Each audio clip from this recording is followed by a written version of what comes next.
Hi guys, how are you all? Today we will discuss about DC machine lecture 5th। जैसे कि आप सभी को पता है, इससे पहले डीसी मशीन से रिलेटेड यानी इलेक्ट्रिकल इंजीनियरिंग के 4 लेक्चर बन चुके हैं। तो आज का जो हमारा मेन टॉपिक होगा वो होने वाला है क्या, टाइप्स ऑफ डीसी जनरेटर।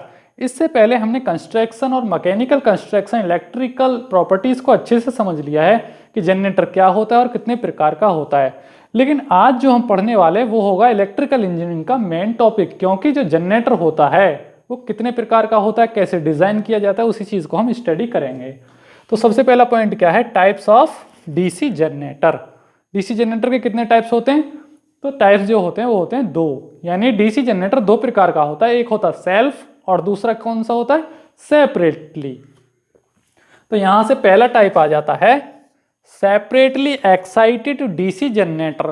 तो एक्साइटेड का मतलब तो आपको पता है कि एक्साइटेड मतलब जो फील्ड वाइंडिंग होती है। अब मैं एक बार दोबारा बता देता हूं, जो जनरेटर होता है उसका कंस्ट्रक्शन कुछ इस प्रकार से होता है। जो बाहर वाला होता है उसको क्या बोलते हैं हम, स्टेटर। स्टेटर यानी स्टेशनरी पार्ट, और जो अंदर जो पार्ट रोटेट करता है उसको बोलते हैं क्या हम, रोटेटिंग पार्ट यानी रोटर। तो रोटर पर जो वाइंडिंग होती है वो कौन सी वाइंडिंग होती है, आर्मेचर वाइंडिंग की। इसीलिए रोटर को दूसरा नाम है आर्मेचर। यानी आर्मेचर वाइंडिंग कहाँ होगी, यहां लिख दे रहा हूं मैं AW, यानी आर्मेचर वाइंडिंग रोटर पे होगी और फील्ड वाइंडिंग कहाँ होगी, स्टेटर पे। यानी कि यहां लिख दे रहा हूं मैं FW यानी फील्ड वाइंडिंग। दोबारा से याद रखना कि फील्ड वाइंडिंग हमेशा रोटर पे, फील्ड वाइंडिंग हमेशा स्टेटर पे होगी और आर्मेचर वाइंडिंग हमेशा रोटर वाले पार्ट पे होगी। तो जो एक्साइटेशन दी जाती है यानी डीसी करंट की एक्साइटेशन अलग से वो कहाँ दी जाती है। अब यहां से आप कंफ्यूज हो जाएंगे कि रोटर पे दी जाती है या स्टेटर पे दी जाती है। एक्साइटेशन हमेशा स्टेटर वाली वाइंडिंग पे दी जाती है, यानी कि फील्ड वाइंडिंग। और स्टेटर वाली वाइंडिंग को किस नाम से जाना जाता है, फील्ड वाइंडिंग के नाम से। ठीक है, तो इसीलिए इसका नाम रखा जाता है सेपरेटली। सेपरेटली मतलब अलग से कोई बैटरी वगैरह लगा के फील्ड वाइंडिंग में वायर जोड़ दिए जाते हैं और उसमें फ्लक्स पैदा कराई जाती है। ठीक है जी। सेम वैसे ही जैसे दूध में, दूध से अगर दही बनाना है तो दूध में पहले क्या डालना होता है, एक केमिकल टाइप डालना होता है, उसको बोलते हैं एंजाइम। ठीक है जी। तो दूध में दही डाल के हल्की सी दोबारा से उसको दही बना दिया जाता है, केमिकल प्रॉपर्टीज। वैसे ही जनरेटर में भी स्टार्टिंग में एक्साइटेशन देना पड़ता है। भाई हल्की सी एक्साइटेशन देंगे, हल्का सा करंट बैटरी से प्रोवाइड करा देंगे, तो उसमें क्या होगा, large amount of, vast amount of magnetic flux पैदा हो जाएगी और उसी के कारण इलेक्ट्रोमैग्नेटिक इंडक्शन यानी कि म्यूचुअल इंड्यूस्ड ईएमएफ के जरिए इलेक्ट्रिसिटी पैदा होने लगती है। समझे बात। अगर आपने मैग्नेटिज्म और इलेक्ट्रोमैग्नेटिज्म चैप्टर अच्छे से पढ़ा होगा बेसिक इलेक्ट्रिकल के अंदर, तो इन सभी बातों को आपकी नॉलेज होगी। ठीक है, तो पहला टाइप इसलिए आता है सेपरेटली एक्साइटेड डीसी जनरेटर। और नेक्स्ट टाइप जो आता है दूसरा वो होता है सेल्फ एक्साइटेड डीसी जनरेटर। तो सेल्फ का मतलब क्या है सर, यह है अलग से बैटरी लगा के उसमें एक्साइटेशन देना। और सेल्फ वाले में जो एक्साइटेशन दी जाती है, एक्साइटेशन दोनों में ही है, लेकिन सेल्फ का मतलब है वो अपनी एक्साइटेशन खुद ले रहा है, यानी जितना भी हल्का फुल्का पैदा हो रहा है उसमें से हल्का फुल्का स्टोर करके और नेक्स्ट टाइम उसको यूज कर ले रहा है। ठीक है जी। तो इसलिए इन दोनों में हल्का सा डिफरेंस है, सेपरेटली और सेल्फ। जब मैं डिस्कस कराऊंगा तो आपको एक एक पॉइंट अच्छे से क्लियर हो जाएगा। तो यहां से जब सेपरेटली एक्साइटेड डीसी जनरेटर की डेफिनेशन पे आते हैं तो क्या होती है, a DC generator whose field winding is supplied from an independent, independent बोले तो अलग से अपना आत्मनिर्भर बैटरी वगैरह लगा के। ठीक है जी, इंडिपेंडेंट।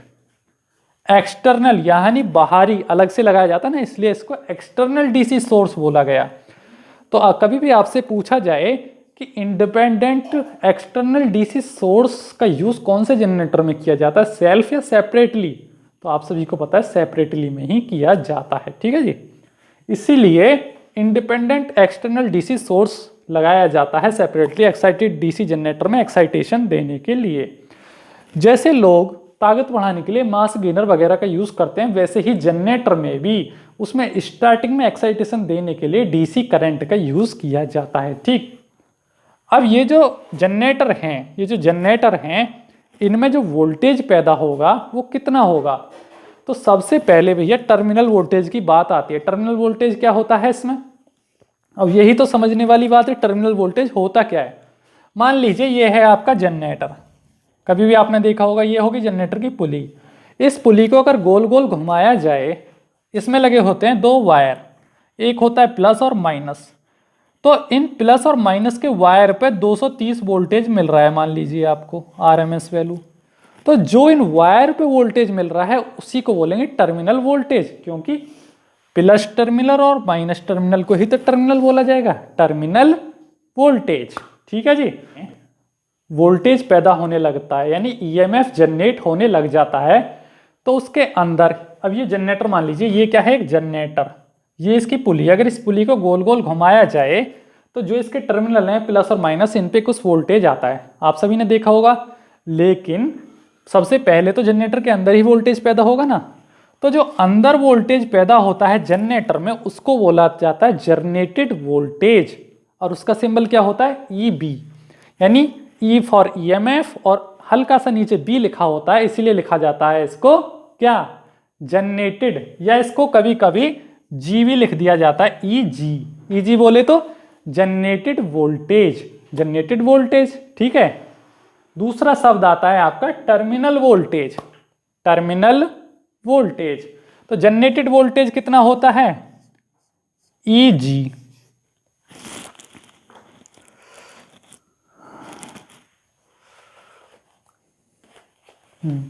जनरेटेड वोल्टेज कितना होता है, ईजी, क्योंकि जनरेटेड वोल्टेज है और ईएमएफ है इसलिए उसको ईजी बोल दिया जाता है। भाई आप सभी को पता है, आप सभी को मैंने पढ़ाया था कि कुछ लॉस हो जाता है, जितना जनरेटर पैदा करता है, बेसिक इलेक्ट्रिकल में आपने स्टडी किया था, उसमें से कुछ लॉस होके हम तक मिल पाता है। ठीक है जी। यानी कि 315 वोल्ट मान लीजिए सिंगल फेज के लिए अंदर पैदा हो रहा है, उसमें से 230 वोल्टेज ही आरएमएस वैल्यू मिल पाती है, तो कुछ लॉसेस हो जाते हैं, वो सभी आपको पढ़ा चुके हैं। अब बात आती है टर्मिनल वोल्टेज की। तो सर टर्मिनल वोल्टेज क्या होता है ये बताइए ना। टर्मिनल होता है V = EG minus IARA, EG minus IARA। Sir इसका मतलब तो ये हुआ, टर्मिनल वोल्टेज का सिंबल होता है V = जनरेटेड वोल्टेज में से माइनस हो रहा है IARA। इसका मतलब क्या IARA का, ये है भैया लॉसेस, आर्मेचर लॉसेस। इनको लिख सकते हो आप AL, यानी कि आर्मेचर लॉसेस। आर्मेचर में रेसिस्टेंस के द्वारा सीरीज वाइंडिंग, फील्ड वाइंडिंग में जो लॉसेस हो जाते हैं उनके कारण कुछ वोल्टेज का लॉस हो जाता है। तो भाई मान लीजिए, एग्जांपल के लिए समझिए, जनरेटर में जितना वोल्टेज पैदा हुआ, मान लीजिए ये मार्कर की बराबर वोल्टेज पैदा हुआ, देसी भाषा में समझिए। अब इसमें से जो कैप है ये हो गया लॉस, तो टोटल तो इतना है। अब इसमें से लॉसेस को निकाल दिया जाए तो बचा कितना, ये वाला मार्कर। ठीक है, ये तो लॉसेस हो गए ना। तो ये वाला जो पार्ट है EG, ये तो मार्कर हो गया, और IARA ये लॉसेस यानी कैप, IARA। ठीक है जी। तो जनरेटेड वोल्टेज में से अगर लॉसेस को घटा दिया जाए तो आपका बचता है टर्मिनल वोल्टेज। और टर्मिनल वोल्टेज का मिलता है जनरेटर में से अंदर से जो वायर निकलते हैं उन पे मिलता है आपका टर्मिनल वोल्टेज 230 वोल्ट AC। ठीक है जी, 230 वोल्ट AC, चाहे उसको DC बोलो, मिलता है। ठीक है, वो अलग बात है कि उसमें कम्यूटेटर लगा के उसको कन्वर्ट कर दिया जाता है DC करंट। ठीक है जी, DC से AC में, वो अलग बात है। ठीक है, समझने के लिए आप समझिए। नेक्स्ट आता है शब्द क्या, electric power developed bye generator.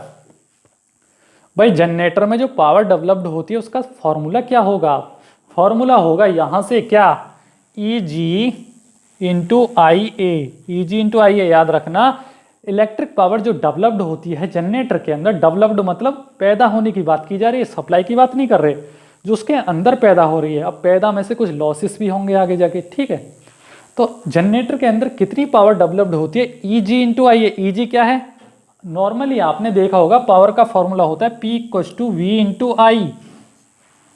Basically power का फॉर्मूला ये होता है P = V × I। तो V को हम, आपको मैंने पढ़ाया था, जब भी V की बात करते हैं तो इलेक्ट्रिक पोटेंशियल होता है ना, वोल्टेज, तो V को EV बोला जाता है। यानी इलेक्ट्रिकल की लैंग्वेज में V को EV बोला जाता है, EMF भी बोला जाता है। इसीलिए V की जगह हमने EG लिख दिया और I की जगह IA। I की जगह सर IA क्यों लिखा आपने, IA क्योंकि आर्मेचर का करंट, यानी आर्मेचर का करंट। तो पावर का फॉर्मूला सेम ही है, पावर के फॉर्मूले में कोई बदलाव नहीं है, सिर्फ डीसी मशीन में आ गए हैं इसलिए इनके सिंबल में हल्का सा चेंज हो गया है। तो electric power developed by the generator is known as Eg into IA। अब जो पावर डेवलप्ड हो रही है उसमें से भी कुछ लॉसेस हो जाएंगे। तो यहाँ power developed to load, power delivered,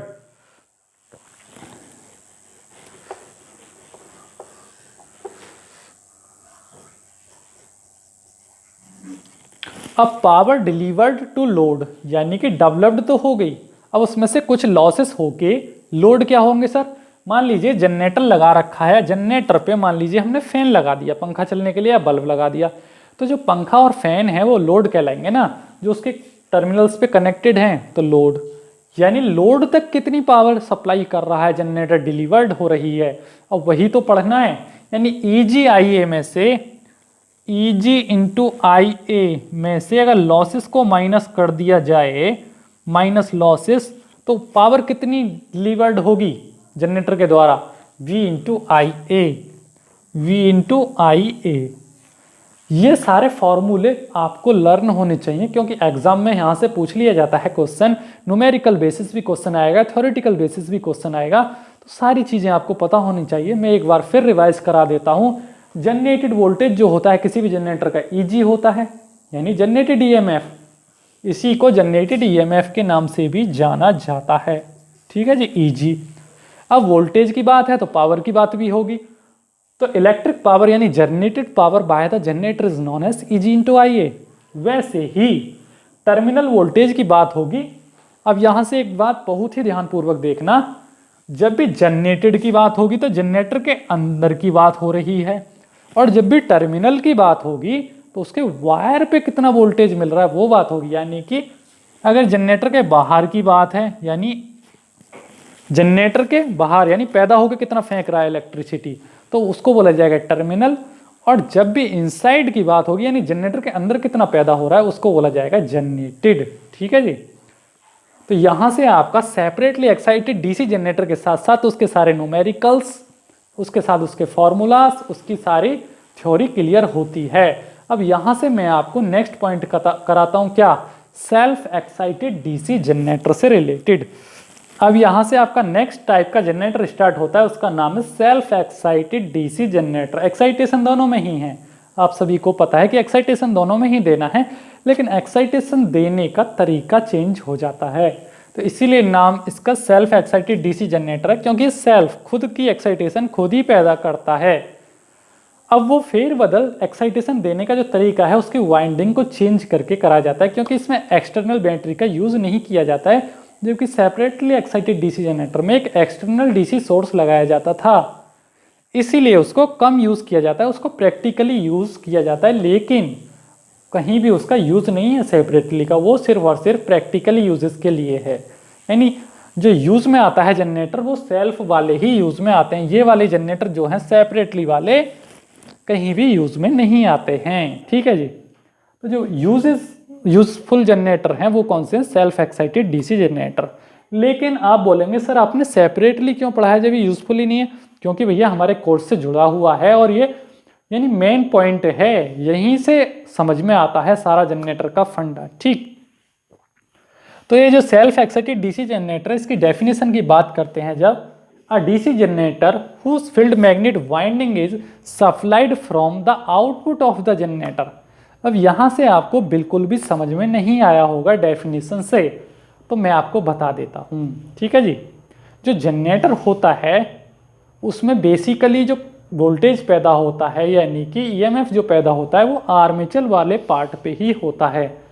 यहाँ से आपको बहुत ही इंपॉर्टेंट पॉइंट मिलने वाला है, ये आपका क्या स्टेटर वाला पार्ट, इस पे कौन सी वाइंडिंग है? फील्ड वाइंडिंग FW, और इसके बीच में होता है रोटेटिंग पार्ट यानी रोटेटिंग पार्ट आर्मेचर वाइंडिंग।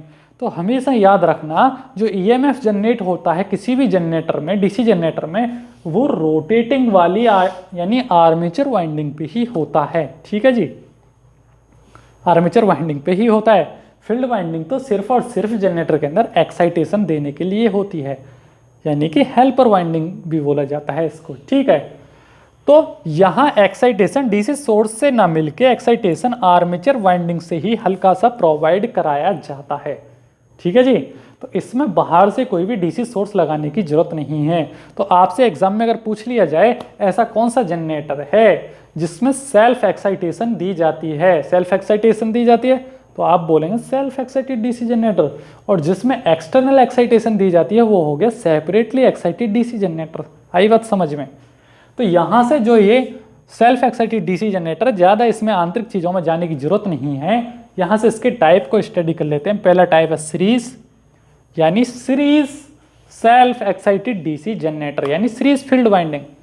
अब जो फील्ड वाइंडिंग है वो सीरीज में लगा रहे हो, शंट में लगा रहे हो, यानी सीरीज फील्ड। इसको लिख सकते हैं हम series field, shunt field, compound field. यानी जो फील्ड वाइंडिंग है आपकी स्टेटर वाले पार्ट वाली वाइंडिंग, उसको किस तरीके से कनेक्ट किया जाएगा आगे जाके जनरेटर में, सीरीज में लगाएंगे, शंट में लगाएंगे या कंपाउंडिंग करके लगाएंगे, उन्हीं सभी बातों को स्टडी कराया जाएगा।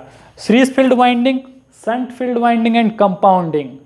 तो बात आती है कंपाउंडिंग क्या है सर? सीरीज और शंट को ही पैरेलल बोल सकते हैं, लेकिन कंपाउंडिंग की जहां भी बात आएगी तो कंपाउंडिंग क्या है? ऐसा जनरेटर जहां सीरीज और शंट दोनों ही वाइंडिंग का यूज किया जाए वो जनरेटर बोला जाता है compounding generator off the DC machine. समझे बात? यानी डीसी जनरेटर का कंपाउंडिंग जनरेटर ही बेसिकली यूजेस में आ रहा है आजकल, क्योंकि मॉडर्न टेक्नोलॉजी में जो सुधार हुआ है वैज्ञानिकों ने किया है, उसमें सीरीज और शंट वाइंडिंग को दोनों को ही एक जगह यूज किया गया है और उसी को बोलते हैं कंपाउंडिंग जनरेटर।